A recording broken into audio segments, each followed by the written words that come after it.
নমস্কার, শ্রামজাতি পর্দায় আপনাদের সকলকে স্বাগত। আপনাদের সাথে রয়েছে আমি অরূপা। এখনকার মতো বিশেষ বিশেষ সংবাদগুলি হলো: গন্ধেশ্বর মহকুমায় আজ দম্বুর জলাশয়কে অন্ধ্রপ্রদেশ থেকে এসএন একুয়া কোম্পানি হাতে তুলে দেওয়ার পর আজ টিটি এডিসি সিএম পূর্ণচন্দ্র জমাতিয়া, এডিসি দপ্তরের সিইও সিকে জমাতিয়া সহ গন্ধেশ্বর দম্বুর জলাশয়ে মৎস্য চাষীদের সাথে কথা বলেন। এসএন একুয়া কোম্পানি দেওয়ার পর যাদের ক্ষতি হবে তাদেরকে এডিসি সরকার সুবিধা দেওয়া হবে বলে আশ্বাস দেন। থেকে এখানে অনারেবল চিফ এক্সিকিউটিভ মেম্বার এসছেন, আর অনারেবল এক্সিকিউটিভ মেম্বার ফিশারিজ এখানে এসছেন আপনাদের সঙ্গে দেখা করার জন্য, আপনাদের সঙ্গে কথা বলার জন্য। মাটি, লোক, টাকা এইটাকে অর্গানাইজ করে সেরা যে কোনো জিনিস উৎপাদন করতে হয়। আমরা দেখছি এখানে 40 বর্গ কিলোমিটার এরিয়া জলাশয় আছে। এইটার যে পটেনশিয়ালিটি আছে এইটাকে কাজে লাগাইয়া সেরা আপনাদের যেভাবে উন্নত হইতে পারত এই এরিয়াতে, এইটার 5%ও এইটার ব্যবহার করা হয়নি। এইটার যে পটেনশিয়ালিটি আছে এখানে বলা যাইতে পারে যে এইখানে আপনারা সোনার জায়গাতে আপনারা বসবাস করছেন, এখানে অনেক উন্নত হইতে পারত, কিন্তু সেভাবে হয়নি। এখন এডিসি সরকারের তরফ থেকে অনেক কষ্ট করে এটাকে সার্ভে কইরা সেইরা এইখানে একটা প্রকল্প বানানো হয়েছে। গভর্নমেন্ট অফ ইন্ডিয়া, ত্রিপুরা সরকার এবং এডিসি সরকার, এই তিনটা সরকার মিলে এই প্রকল্পটাকে এখানে আমরা বাস্তবায়ন করতে যাচ্ছি।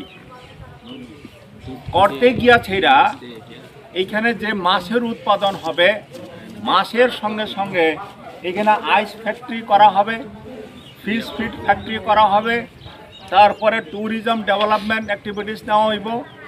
বিভিন্ন ধরনের এখানে কম্পোনেন্ট রয়ে গেছে, অনেক অ্যাক্টিভিটিস বাড়বে। আমাদের চিফ লিগাল অ্যাডভাইজার বলেছেন এটা করতে গিয়েছিরা বাইরের লোককে আইনা ছেড়ে আমরা কাজ দেব না। হয়তো টেকনিক্যাল পারসন এখানে আসতে পারে, কিন্তু এমনিতে সাধারণ কাজ করার জন্য সেটা তো আপনারা যারা এখানে আছেন আপনারাই কাজ করবেন। পিএম জন আরোগ্য যোজনায় যাদের নাম নেই তারা সকলেই সিএম জন আরোগ্য যোজনার সুবিধা পাবে। রাজ্যের সমস্ত জনসাধারণের জন্য স্বাস্থ্য বীমা পরিষেবা নিশ্চিত করার লক্ষ্যে রাজ্য সরকারের পক্ষে মুখ্যমন্ত্রী জন আরোগ্য যোজনার সুবিধা নামে একটি প্রকল্প চালু করার উদ্যোগ নেওয়া হয়েছে। মঙ্গলবার বিকেলে এক সাংবাদিক সম্মেলন করে একথা জানিয়েছেন মন্ত্রী সুশান্ত চৌধুরী। এই প্রকল্পে রোগীদের নগদহীন কাগজ বিহীন স্বাস্থ্য বীমা সুবিধা প্রদান করবে। এই প্রকল্পে অন্তর্ভুক্ত প্রতিটি পরিবার প্রতি বছর 5 লক্ষ টাকা পর্যন্ত স্বাস্থ্য বীমার সুবিধা পাবে। মাননীয় মুখ্যমন্ত্রী, মাননীয় অর্থমন্ত্রী প্রত্যেকে মিলে আমাদের ঘোষণা অনুযায়ী যেটা গত বাজেটে আমরা ঘোষণা করেছিলাম, এই বাজেটের প্রাক্কালে সেটা আমরা রাজ্যের জনগণের জন্য উন্মুক্ত করব এবং তার শুভ সূচনা সেখানে করা হবে। বছরে 104 কোটি টাকার সেখানে ইনভলভমেন্ট থাকবে, প্রয়োজনীয়তা থাকবে এবং 4,15,000 বেনিফিশিয়ারি তাতে উপকৃত হবে। আর 4.5 লক্ষ যারা রয়েছেন অলরেডি আয়ুষ্মান ভারতের আওতায়, তাদেরকে তার থেকে বাদ দেওয়া হবে। একদিক থেকে সারা রাজ্যে প্রতিটা অংশের মানুষকে সেখানে আমরা বীমার আওতায় নিয়ে এলাম। এটা একটা বিশেষ দিক, গুরুত্বপূর্ণ দিক, এটা বৈপ্লবিক সিদ্ধান্ত রাজ্য সরকার গ্রহণ করেছে এবং তার জন্য মাননীয় মুখ্যমন্ত্রীকে, মাননীয় অর্থমন্ত্রীকে এবং সরকারকে ক্যাবিনেটের তরফ থেকে আমরা অনেক অনেক ধন্যবাদ জানাচ্ছি, কৃতজ্ঞতা জানাচ্ছি রাজ্যের জনগণের তরফ থেকে। সাংবাদিক বন্ধুরা, আমাদের আরেকটা গুরুত্বপূর্ণ সিদ্ধান্ত আমাদের এই ক্যাবিনেটে গ্রহণ করা হয়েছে।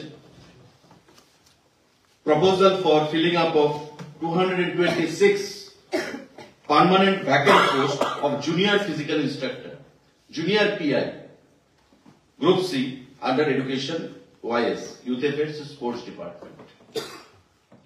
আমাদের যুব কল্যাণ এবং ক্রীড়া দপ্তরের অধীন 226 জন জুনিয়র ফিজিক্যাল ইন্সট্রাক্টর তাদেরকে নিয়োগ করা হবে। ক্যাবিনেট মাননীয় মুখ্যমন্ত্রীর পৌরোহিত্যে তার অনুমোদন দিয়েছে, অর্থ দপ্তর তার অনুমোদন দিয়েছে এবং খুব শীঘ্রই দপ্তর থেকে তার উদ্যোগ গ্রহণ করা হবে আন্ডার ধর্মনগর সাব ডিভিশন। অর্থাৎ উত্তর ত্রিপুরা জেলার ধর্মনগর যে সাব ডিভিশন, সেই ধর্মনগর সাব ডিভিশনে বড়ুয়াকান্দি মৌজা, সেখানে Cachar cancer hospital and research centre Silchar Assam রাজ্য সরকারের কাছে আবেদন জানিয়েছে। তারা 15 একর ল্যান্ড, তাদের দাবি ওই ল্যান্ডের মধ্যে ক্যান্সার ইনস্টিটিউট তারা করতে চায়। ইন প্রিন্সিপাল তাদেরকে সেই অনুমোদন দেওয়ার সিদ্ধান্ত নেওয়া হয়েছে। পরবর্তী সময়ে রাজ্য সরকারের সঙ্গে টার্মস এন্ড কন্ডিশন ফিট হবে এবং আমাদের আগরতলার বাইরে রিজিনাল ক্যান্সার হাসপাতালের বাইরে আপনারা জানেন যে সারা রাজ্যে এই ব্যাধি এটা তার বিস্তৃতি লাভ করছে সারা দেশে। আরেকটা ক্যান্সার ইনস্টিটিউট যদি গড়ে ওঠে উত্তর জেলায়, তবে আমাদের রাজ্যে এবং বিশেষ করে কাছাড় জেলারও সেখানে জনগণের চিকিৎসা পরিষেবা বিশেষ সুবিধা তারা গ্রহণ করতে পারবে। আবার এসে গেছে ত্রিপুরা শিল্প ও বাণিজ্য মেলা, এবছর 34তম। তাহলে চলে আসুন 25শে জানুয়ারি থেকে 11ই ফেব্রুয়ারি পর্যন্ত Hapania international fair and exhibition গ্রাউন্ডে। দেশের নানা প্রান্তের তাঁত, হাতের কাজ, বাঁশের কাজ, রাবার, অর্গানিক প্রোডাক্ট, চা, কাপড়, ব্যাগ, জুয়েলারি ও অন্যান্য হস্তশিল্পের সঙ্গে পরিচিত হন আর নিজের পছন্দ মতন কেনাকাটা করুন। 34তম শিল্প ও বাণিজ্য মেলা 25শে জানুয়ারি থেকে 11ই ফেব্রুয়ারি পর্যন্ত হাপানিয়া আন্তর্জাতিক মেলা ও প্রদর্শনী মাঠে। আপনাদের সকলের আমন্ত্রণ রইল।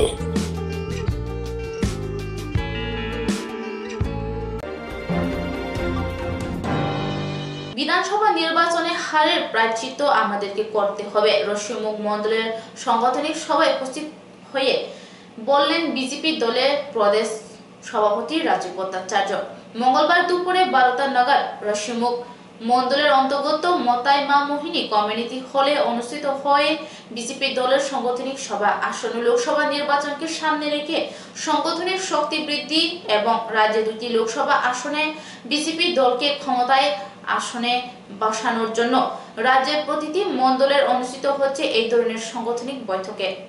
অবগত আছেন যে আগামী কিছুদিন পরেই লোকসভা নির্বাচনের দামামা বেজে উঠবে এবং এই লোকসভা নির্বাচনে আমাদের দেশের যশস্বী প্রধানমন্ত্রী নরেন্দ্র মোদীজি আবারও দেশের প্রধানমন্ত্রী হবে, তার সুনিশ্চিত হয়ে গেছে 22 জানুয়ারি সেই রাম মন্দির উদ্বোধন থেকে।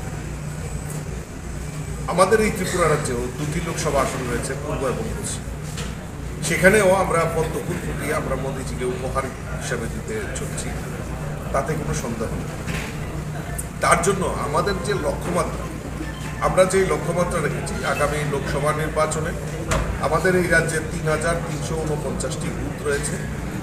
তো আমাদের যে লক্ষ্য, সেই লক্ষ্য হলো যে আমরা এই প্রত্যেকটা বুথে ভারতীয় জনতা পার্টির পদ্মফুল আমরা, কারণ দেশের যশস্বী প্রধানমন্ত্রী নরেন্দ্র মোদীজি এই ত্রিপুরা রাজ্যের জন্য গরিব মেহনতি মানুষই বলুন, রাজ্যের শ্রমিক বলুন, কৃষক বলুন, সরকারি কর্মচারী বলুন, সমস্ত অংশের মানুষের জন্য, মহিলা, বিশেষ করে মহিলা, মাইনরিটি এবং জনজাতি এলাকায় যে বিকাশের জন্য মোদীজি যে কাজ করেছে, আমাদের ডাবল ইঞ্জিনের সরকার যে কাজ করেছে, তার নিরিখে দাঁড়িয়ে আমাদের যে সংকল্প, আমাদের যে লক্ষ্য, যে প্রত্যেকটা বুথেই পদ্মফুল ফোটানো, সেই লক্ষ্যমাত্রা রেখে আমাদের কাজকর্ম শুরু হয়েছে সংগঠনে। আমি বিভিন্ন দক্ষিণ জেলার বিভিন্ন প্রান্তে আমি ঘুরছি, বিভিন্ন মণ্ডলে আমি প্রবাস করছি।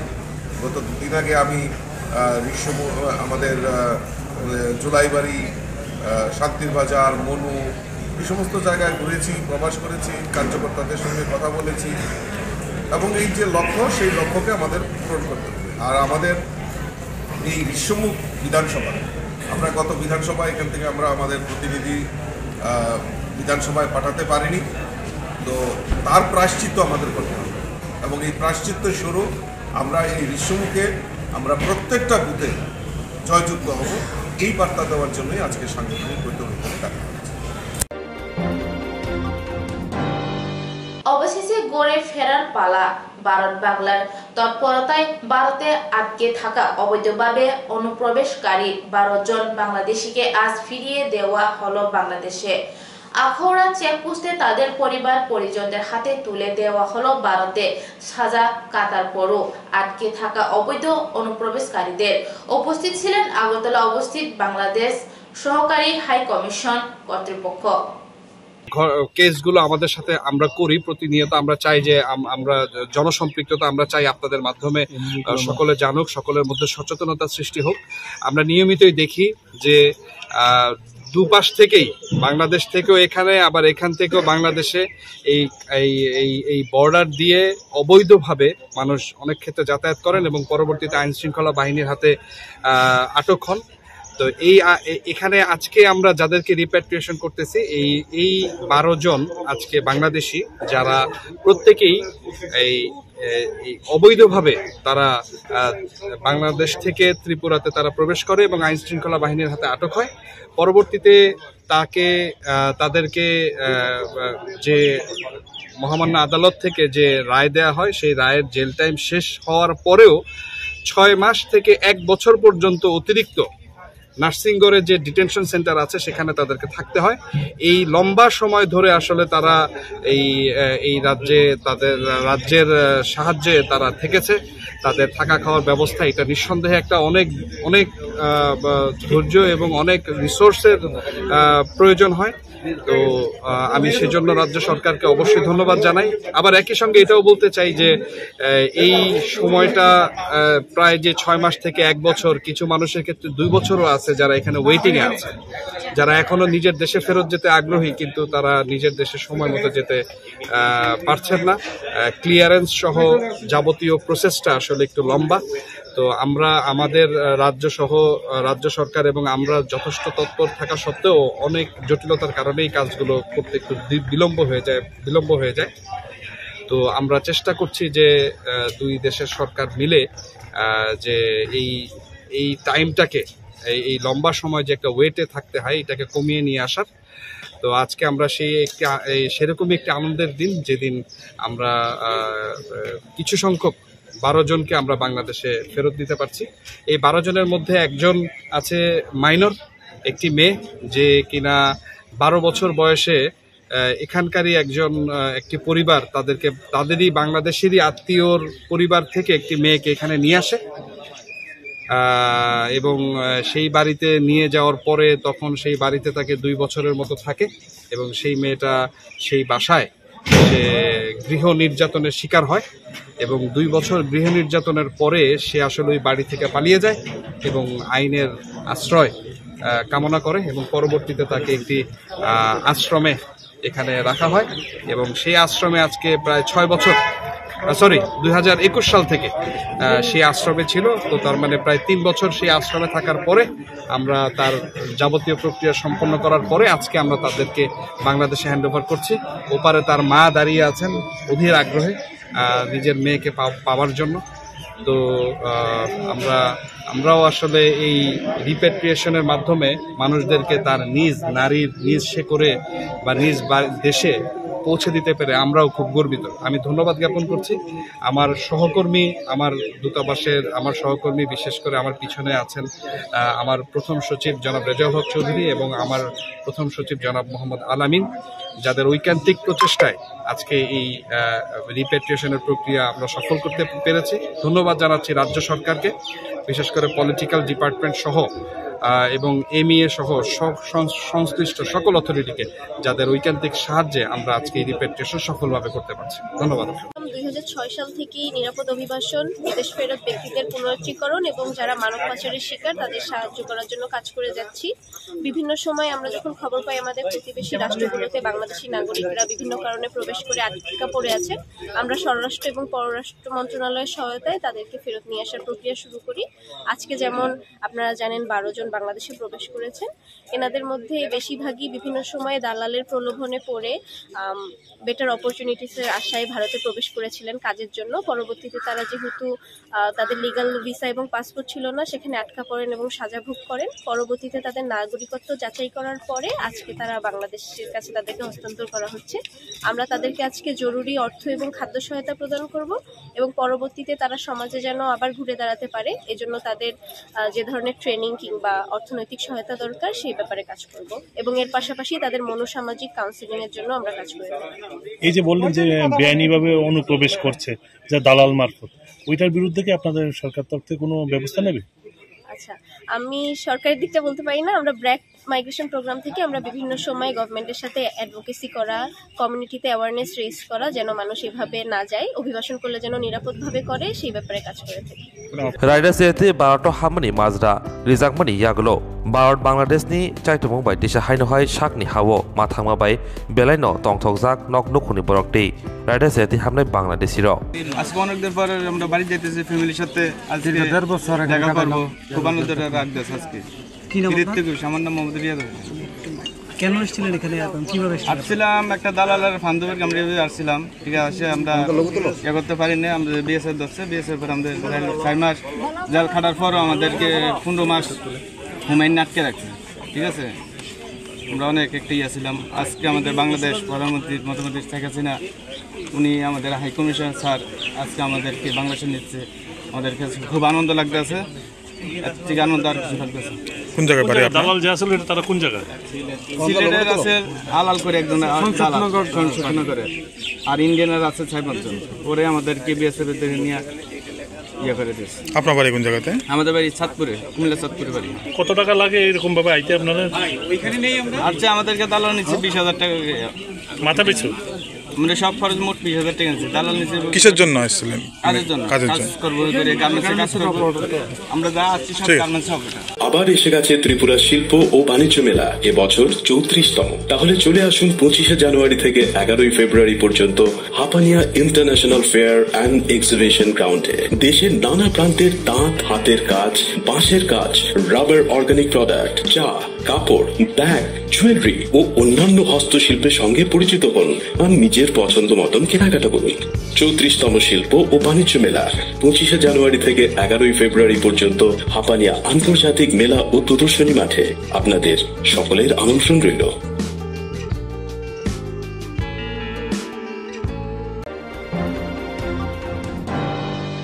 আমবাসা রেল স্টেশনে গাঁজাসহ আটক বিহারের 2 যুবক। আমবাসা রেল পুলিশের কনস্টেবল রাজেশ ঘোষের তৎপরতায় পুনরায় আমবাসা রেল স্টেশনে আটক হলো গাঁজাসহ বিহারের 2 যুবক।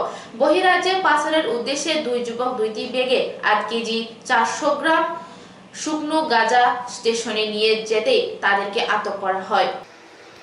আনুমানিক 5টার মধ্যে আমি এবং আমার স্টাফ নিয়ে আমবাসা রেল স্টেশনের প্ল্যাটফর্মে ডিউটি ছিলাম। ঠিক এমন সময়ে আমরা 2 জন লোককে সন্দেহ হয়ে তাদের ব্যাগ এবং তাদের জিনিসগুলি আমরা চেক করি। তখন একজনের ব্যাগে 4 কেজি আর একজনের ব্যাগে 4 কেজি 200 গ্রাম গাঁজা উদ্ধার হয়। তাদের নামগুলি হলো শিবত কুমার, বাবার নাম বিপিন যাদব, গ্রামের নাম হলো লাগার, পিএস পার্বত্য, ডিস্ট্রিক্ট হলো খাগড়িয়া, বিহার। আরেকজনের নাম হলো অক্ষয় কুমার, বাবার নাম শালেন্দ্র যাদব, অফ লাগার, পিএস পার্বত্য, ডিস্ট্রিক্ট খাগড়িয়া, বিহার। বাজার মূল্য আনুমানিক 80,000 টাকার মতন হবে। আমরা আগামীকাল তাদেরকে কোর্টে ফরওয়ার্ড করব।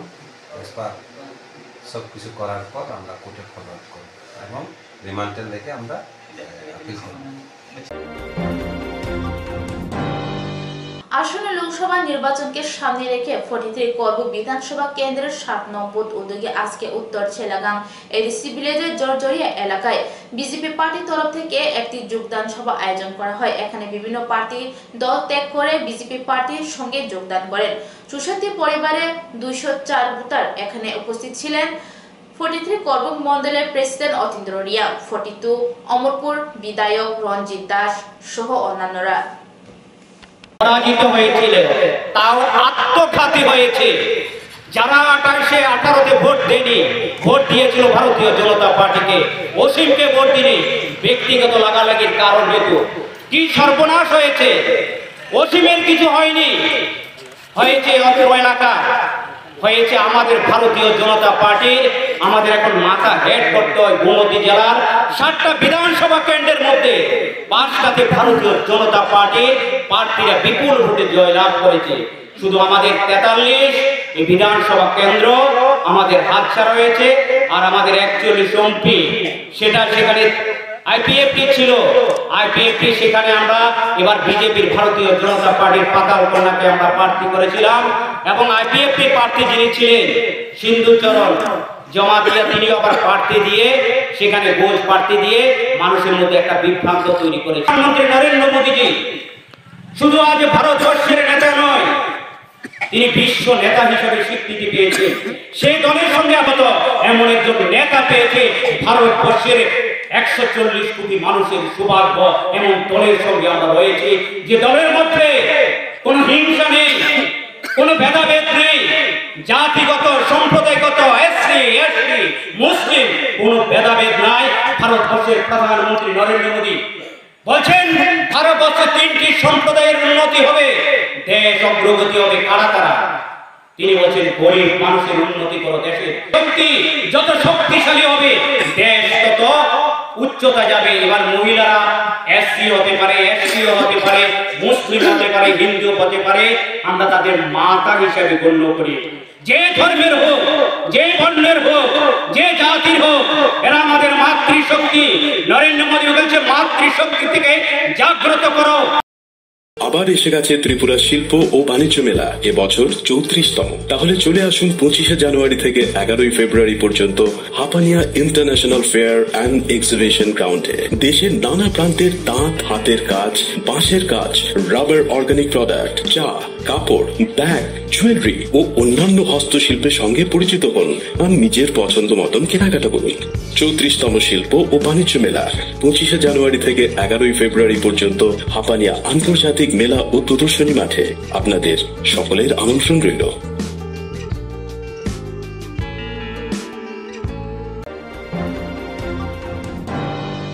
সিপাহী জেলা চিড়িয়াখানা এসে গেল নতুন অতিথিরা। নর্থ বেঙ্গল জু থেকে ত্রিপুরায় আসলো নতুন অতিথি রয়্যাল বেঙ্গল টাইগার। 30 দিনের জন্য কোয়ারেন্টাইনে রাখা হয়েছে তাদের। তার সঙ্গে রয়েছে 2টি চিতাবাঘ, 4টি রূপালী তিতির, সোনালী তিতির, 2টি ময়ূর, পাহাড়ি ময়না। এই বিষয়ে বিস্তারিত জানান সিপাহী জেলা চিড়িয়াখানা ডাইরেক্টর বিশ্বজিৎ দাস।